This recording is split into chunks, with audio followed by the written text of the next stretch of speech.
hariho bishasha mu migenderanire hagati y'u Burundi n'u Rwanda. Igihugu c'u Rwanda ngo kizotanga abagirizwa kugerageza gutembagaza ubutegetsi mu Burundi mu 2015. Ariko ngo hari ikintu u Rwanda rusaba, ivyemeza ko ataco ruzobazwa bishitse umutekano wabo ugahungabana. Niyo nkuru nyamukuru tuza kurabira hamwe kuri uyu wa kabiri. Amahoro, ni David, nizere ko meze neza. Umushikiranganji James Kabarebe ajeje imigenderanire hagati y'u Rwanda n'ibihugu bibanyi, ministre d'État chargé de la coopération régionale, yaragize icyo ashikiriza kuri ico kibazo. Hari mu kiganiro yagiranye n'umushakashatsi Mvemba Dizolele wo mu kigo kijejwe ivyigwa bijanye na politique n'imigenderanire mw'isi co muri Amerika, Centre pour les études stratégiques et internationales. Ico kiganiro cagiye habona itariki 31 z'uku kw'icumi turangije. James Kabarebe yaremeye ko abo bantu vy'ukuri bari ku butaka bw'u Rwanda, ngo u Rwanda rwiteguye kubahereza leta y'u Burundi. Yarongeye avuga ko hamaze no kuba ibiganiro ku kuntu bohana abo bantu hagati y'u Rwanda n'u Burundi.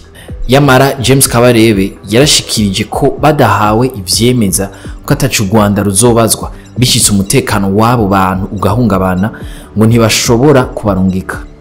Amenyesha ko u Rwanda rwifuza ko hagira uwundi atari leta y'u Burundi yiyemeza kuzokingira umutekano wabo bantu. Ku ruhande rw'u Burundi, nk'uko bivugwa n'ikinyamakuru Ikiriho, umushikiranganje w'imigenderanire Albert Shingiro arahumuriza u Rwanda ati nta ntambamye iriho ku ruhande rw'u Burundi, ngo Burundi bubahamagarira kwitaba ubutungane nk'uko abandi bagerageje gutembagaza ubutegetsi bariko bararangura ibihano vyabo muri iki gihe. Ikindi yavuze nuko gutanga abo bagerageje gutembagaza ubutegetsi bari Kigali vyoshobora gukorwa hariho ivyabona. Avuga cane cane abo mwishirahamwe mpuzamakungu ONU, ubumwe bwa Afrika, EAC n'ibinyamakuru, ngo nta kibazo na kimwe bazogira kubijanye n'ingene bazofatwa. Umushikiranganje Shingiro ati nejo nyene turiteguriye kubakira ku mupaka rusangi n'uwo mubanyi wo mu buraruko. Ubu rero harindiriwe gushigwa mu ngiro kw'iyo ndagano. Tubibutse ko umupaka hagati y'u Burundi n'u Rwanda wugawe itariki 11 z'ukwezi kwa mbere k'uyu mwaka wa 2024. Hari nyuma yaho habereye ibitero vy'amagrenade mu mpera z'umwaka wa 2023 mu gisagara ca Bujumbura. Ico gihe vyagirije u Rwanda. Leta y'u Burundi yamenyesheje kandi ko u Rwanda ariko rutegura, rugafungurira, rukongera rugahindaro abaroberi bo mu mugwi Tabara. Uwo mugwi niwo waheruka gukora igitero cabaye itariki 22 Kigarama.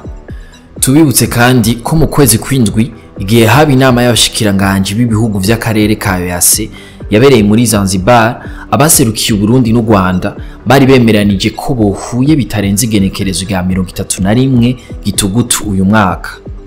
Hari kugira ngo bagire ibiganiro bijanye no gutorera umuti ibibazo biri hagati y'ivyo bihugu uko ari bibiri. Dutandukira inkuru ngufi. Hasuye kwibonekeza ubukene bw'ibinyobwa vya Brarudi mu gisagara ca Bujumbura, aho ikinyamakuru Iris News caciye kuri no wa kane Munyonyo 2024 harangwa amaju ya marakuja hamwe n'amafanta ya tonic. Inzoga isa niyiboneka ni Royal gusa.